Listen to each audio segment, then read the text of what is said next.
আসসালামু আলাইকুম রহমতুল্লাহ। সুপ্রিয় দর্শক মণ্ডলী, ভাই বোনেরা, মহান রব্বুল আলামিন সূরা নিসার 13 নম্বর আয়াতে ইরশাদ ফরমান, আউযু বিল্লাহি মিনাশ শাইতানির রাজীম, বিসমিল্লাহির রহমানির রহিম, ওয়া মান ইউতিইল্লাহা ওয়া রাসূলাহু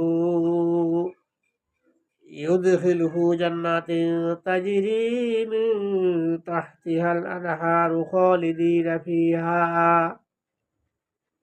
ওয়াযালিকাল ফাওজুল আযীম।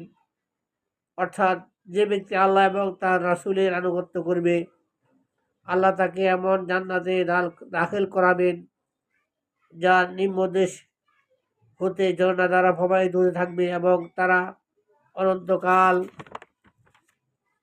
উহাতে বসবাস করবে। আর প্রকৃতপক্ষে উহাই হচ্ছে বিরাট সফলতা। আল্লাহ রাব্বুল আলামিন আমাদেরকে এই আয়াতের আলোকে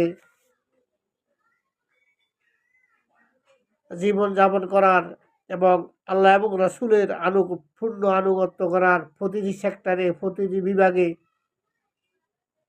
রাতের আঁধারে, দিনের আলোতে, প্রতিটি সময়, প্রতিটি জায়গায় আল্লাহ এবং রাসূলের পূর্ণ আদেশ নিষেধ মেনে যদি আমরা চলতে পারি, আল্লাহ রাব্বুল আলামিন আমাদেরকে এমন জান্নাতে প্রবেশ করাবে যে জান্নাতের নিম্নদাসে ঝর্ণা দ্বারা প্রবাহিত থাকবে দুধের নহর, মধুর নহর, শরবতের নহর, তারপরে পানির নহর,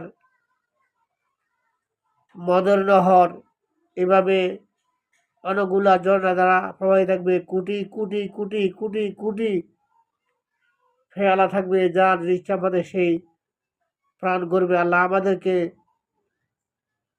আল্লাহর আনুগত্য, রসুলের আনুগত্য পূর্ণ করে এই চির সুখের জান্নাতে আমরা যেতে পারি। আল্লাহ আমাদেরকে সেই তৌফিক দান করুন। আমিন। আসসালামু আলাইকুম ওয়া রাহমাতুল্লাহ।